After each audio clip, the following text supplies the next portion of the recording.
Cerita diawali dengan memperlihatkan kelompok Yakuza sedang berkumpul di sebuah bar di Jepang, di mana sang bos kebetulan sedang dibuatkan tato oleh kakek pembuat tato yang metode pembuatannya masih menggunakan cara tradisional, sehingga hal itu membuat si bos kesakitan dan memarahi si kakek berkali-kali. Tak lama salah satu anak buahnya pun membawa sebuah amplop berisi pasir hitam yang hal itu langsung membuat si kakek ketakutan karena 1 tahun yang lalu dia mengalami hal yang persis sama seperti ini. Ada amplop berisi pasir hitam dan anggota Yakuza yang tertawa persis seperti yang mereka lakukan sekarang. Apa yang si kakek takutkan bukanlah amplopnya, tetapi apa yang akan muncul selanjutnya, yaitu ninja. Yang hal tersebut membuat mereka malah semakin membuat para Yakuza ini terbawa terbahak-bahak dan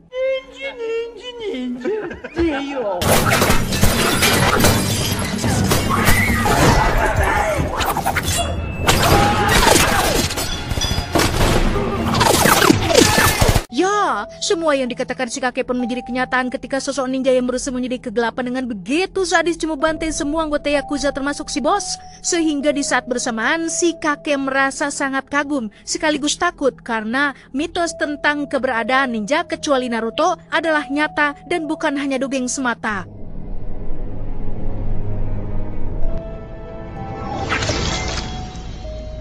Dan kisah dimulai pada bertahun-tahun silam tepat di sebuah perguruan ninja atau lebih tepatnya markas sebuah organisasi ninja pembunuh bernama Klan Ozunu yang dipimpin oleh seorang master ninja bernama Guru Ozunu. Selama berpuluh-puluh tahun kelompok ini telah melakukan berbagai tindak kriminal dan kejahatan manusia. Salah satunya adalah menculik anak-anak kecil untuk dijadikan murid dan calon para pembunuh masa depan. Yang dari sekian banyak anak yang diculik, ada satu anak yang baru datang bernama Raizo yang merupakan tokoh utama kita semua.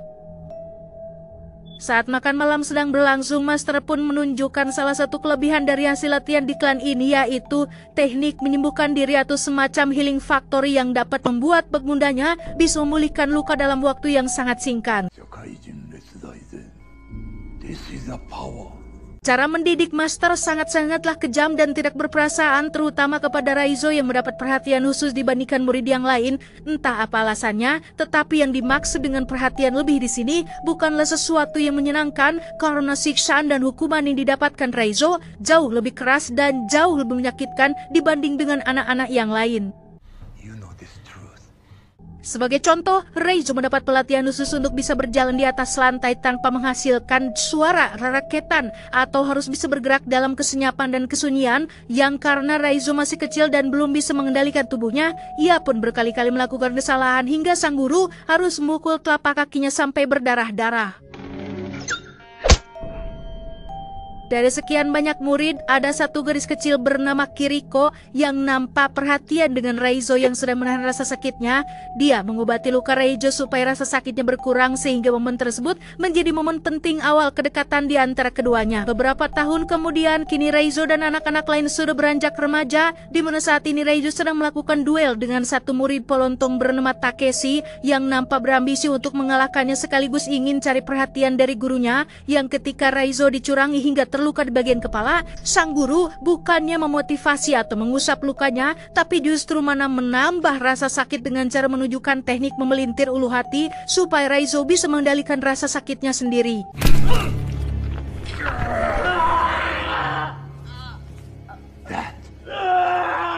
Here is your test, Raizo.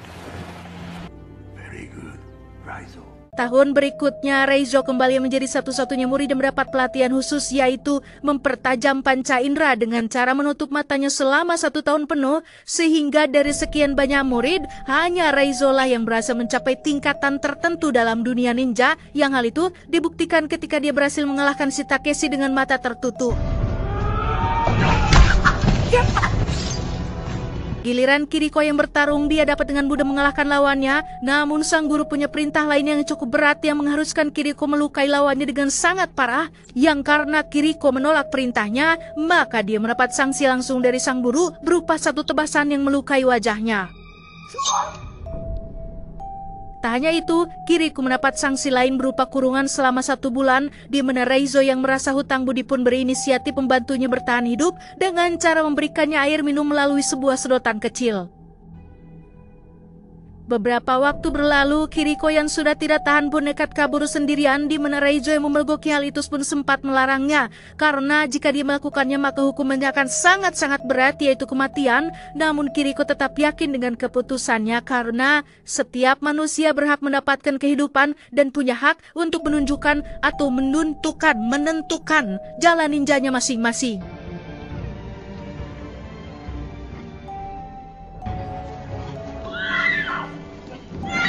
Dan ya, apa yang Raizo khawatirkan pun terjadi. Kiriko berhasil ditangkap dan akan mendapatkan hukuman berupa tusukan langsung di jantungnya, yang kesempatan ini diberikan kepada si murid Polontong yaitu Takeshi, sehingga Raizo yang menyaksikannya pun semakin muak, marah, dan dendam kepada para ninja yang bukan dari Konoha ini.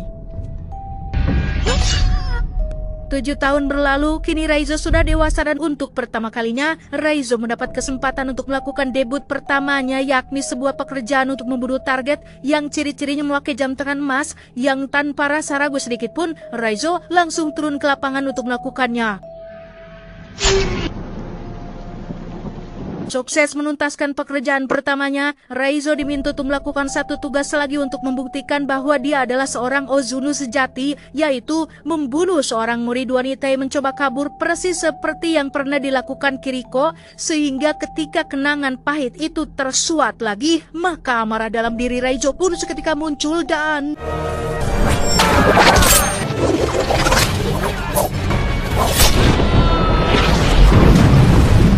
Entah bagaimana kronologi detail setelah kejadian itu, intinya si guru menganggap Raizo sudah berkhianat dan meninggalkan sedikit cindera mata berupa luka di wajah yang membuat satu mata si guru pecah, mamam sialebok. Dan kisah baru akan benar-benar dimulai ketika Raizo memulai hidup barunya dengan identitas yang baru.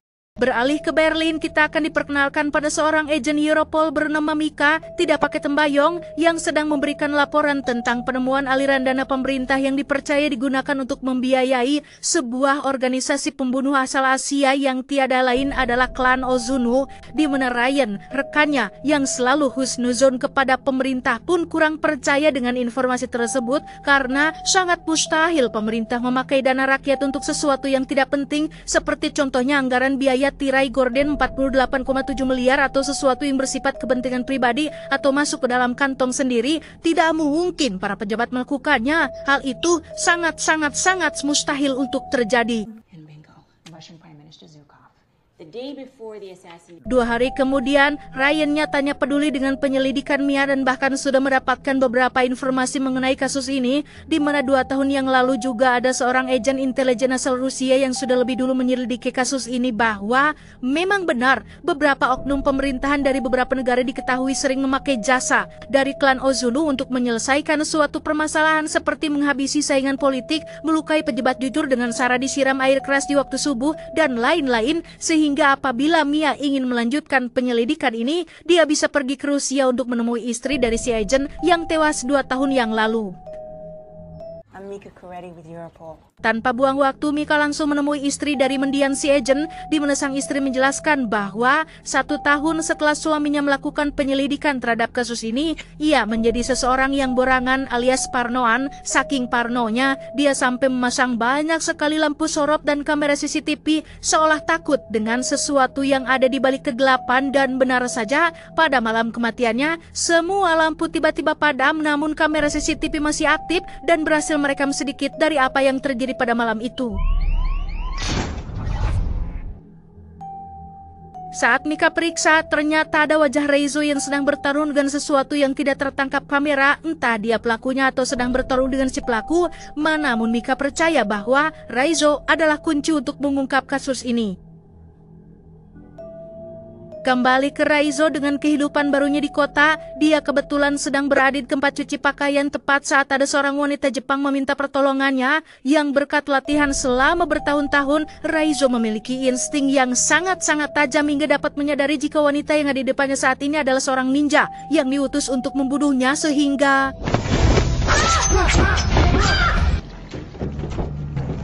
Raizo sendiri tinggal di sebuah apartemen biasa. Setiap kali dia pulang dari luar, Raizo pasti selalu memeriksa barang-barang pribadinya untuk memastikan tidak ada orang yang masuk ke tempat tinggalnya. Dan saatnya jadwal latihan, Raizo sesekali teringat dengan perkataan sang guru mengenai cara hidup seorang ninja bahwa rasa sakit adalah kelemahan dan satu-satunya cara untuk mengatasinya adalah mengendalikan rasa sakit itu sendiri.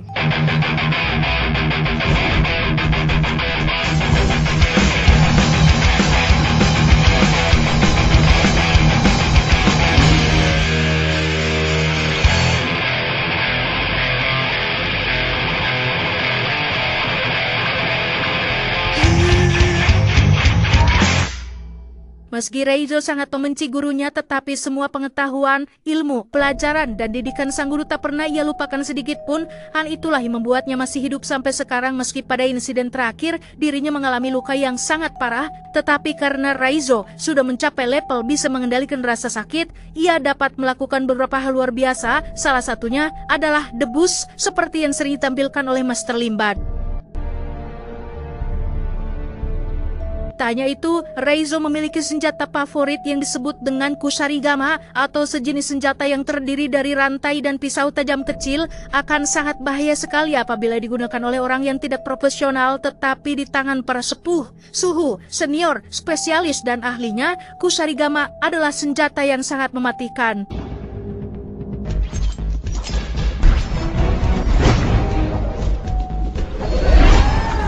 Raizo sebenarnya punya banyak kesempatan untuk pergi sejauh mungkin atau bersembunyi di tempat aman yang terpencil dibandingkan berada di kota dan tempat terbuka seperti ini. Tetapi bayangan akan rasa sakit hati, kehilangan Kiriko masih membekas di ingatannya. Setelah diculik dari keluarganya, hanya Kiriko lah harapan Raizo untuk memiliki seseorang yang tulus peduli terhadapnya. Tetapi sang guru malah membunuhnya begitu saja sehingga sekarang, saat ini, tujuan Raizo adalah untuk membalas dendam kepada si guru dan klannya dengan cara bekerja sama dengan Mika yang kebetulan sedang menyelidiki tentang klan Ozuno.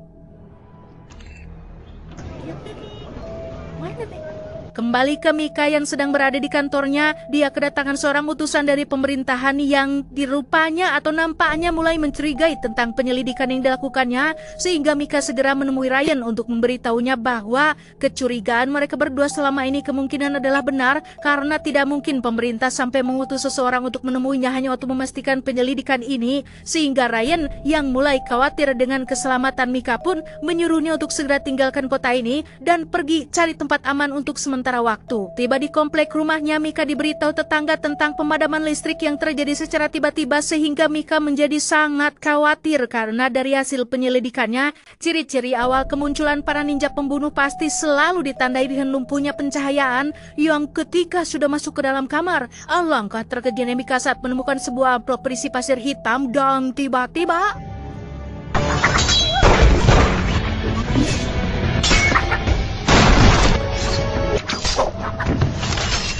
sungguh tak diduga, Raizo sudah ada di sana selama berjam-jam hanya untuk melindungi dan menemui Mika secara langsung. Yang tujuan daripada dia ke sini adalah tentu saja untuk membantu Mika menemukan klan Ozuno sekaligus membalas dendam kepada si guru.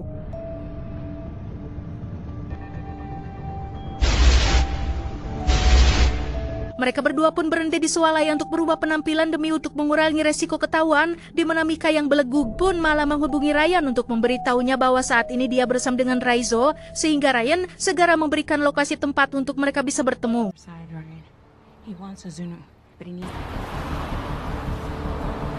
Tiba di lokasi pertemuan, Raizo yang memiliki insting kuat pun bisa langsung menyadari niat Ryan yang ingin menangkapnya dan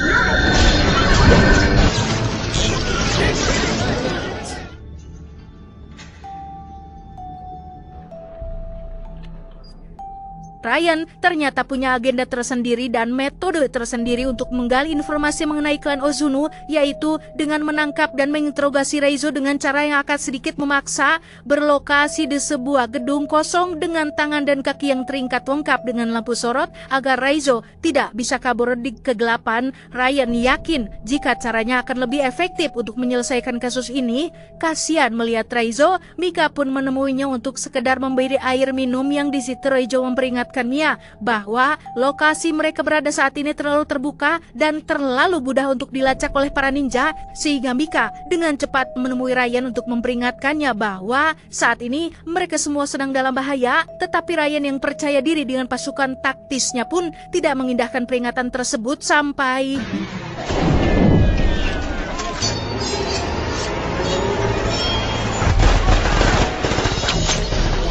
ketika para ninja sedang sibuk membantai pasukan taktis, Mika sendiri terlihat sedang melepaskan ikatan Raizo tepat saat satu ninja sudah keburu masuk ke dalam sana dan Ryan yang di awal PDD meremehkan para ninja pun kini bisa nyumput menyaksikan satu persatu anggotanya dibunuh. Raizo menyuruh Mika untuk pergi duluan ke mobil, sementara dirinya akan menghadapi semua ninja hanya seorang diri. Little brother.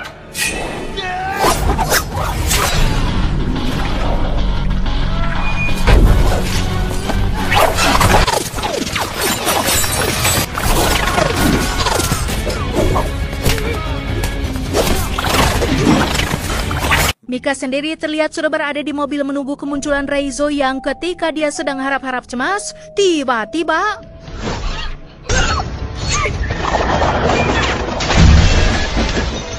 kembali ke Raizo yang masih bertarung di dalam gedung, yang meski dia punya kemampuan di atas rata-rata, tetapi jika diprak-pak terus-menerus, lama-lama kelelahan juga, sehingga Raizo memilih tempat lain yang lebih terbuka untuk melanjutkan pertarungan ini.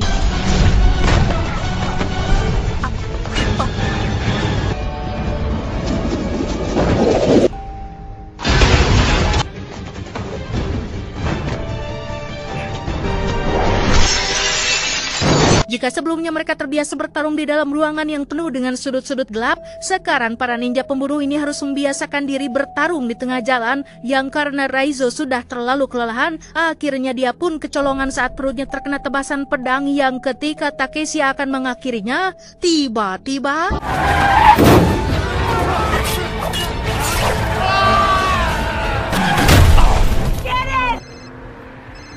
Ryan berhasil selamat dengan hanya menyisakan sedikit dari anak buahnya, sementara Mika membawa Raizo yang terluka ke kamar hotel, yang di situ Mika dan Ryan sepakat untuk akan sengaja membiarkan Raizo ditangkap oleh para ninja, tapi tentu saja ada rencana di balik itu, yakni memasukkan alat pelacak ke dalam tubuh Raizo supaya mereka bisa mengetahui di mana markas klan Ozuno berada.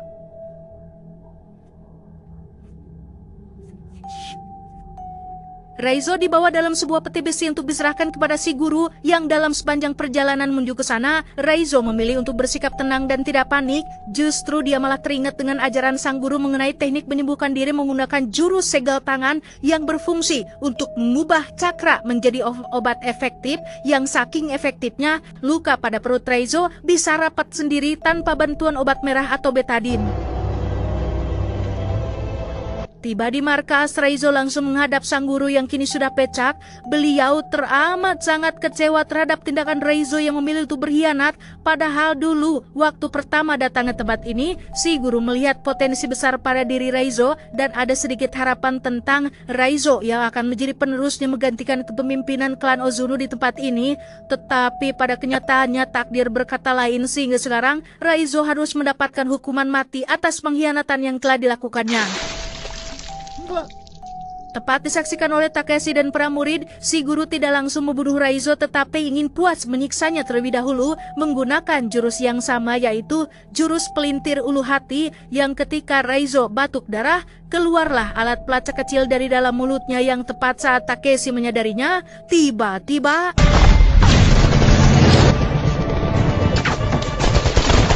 meski para ninja ini bisa muncul dan hilang dalam kegelapan, tetapi ketika dihadapan dengan pasukan militer senjata berat, tetap saja mereka kewalahan dan tak bisa menghindar dari peluru yang ditembakkan. Sementara itu, Raizo yang ikatannya sudah dilepas pun memilih untuk masuk sendirian mencari Takeshi dan si guru untuk membalas dendam atas Kiriko.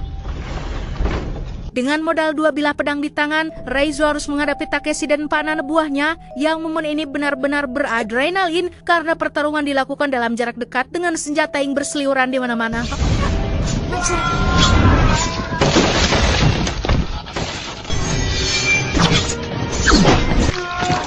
Selesai menghabisi para kroco, kini Reizo harus menghadapi Takeshi menggunakan cara licik, yaitu memakai jurus bacotan dengan mengingatkan kembali akan rasa sakit Reizo ketika melihat Kiriko mati dibunuh. Takeshi sudah salah besar mengingatkan momen tersebut karena justru malah memancing amarah dan kebrutalan Reizo yang malah balik membuat Takeshi menjadi ketar-ketir dibuatnya.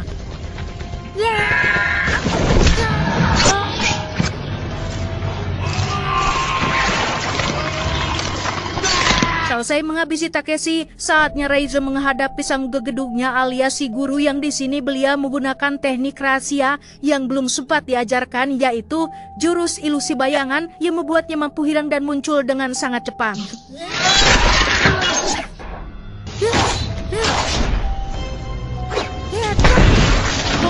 Reizo diserang secara bertubi-tubi berdarah-darah, benar-benar dihajar habis-habisan oleh si guru yang bergerak sangat terlalu cepat, yang meski Reizo sudah berusaha maksimal, dia tidak punya peluang untuk menang melawan jurus tingkat tinggi yang dimiliki oleh gurunya.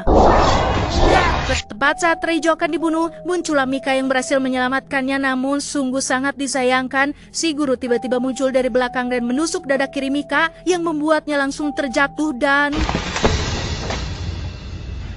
Untuk kedua kalinya, Reizo harus melihat orang baik dibunuh oleh tangan biadab gurunya, yang pada titik ini Reizo benar-benar sudah tidak tahan dengan gurunya. Amarah yang ada pada dirinya memancing cakra dalam tubuhnya keluar sehingga tanpa sadar, Reizo bisa meniru sebuah jurus tanpa dia harus mempelajarinya terlebih dahulu. Dan ya, kini saatnya si guru ketar-ketir melihat anak didiknya lebih jago, lebih cepat, lebih luar biasa menguasai jurus rahasianya, sehingga jangan salahkan Pak Harun Masiku apabila si guru harus tewas saat itu juga.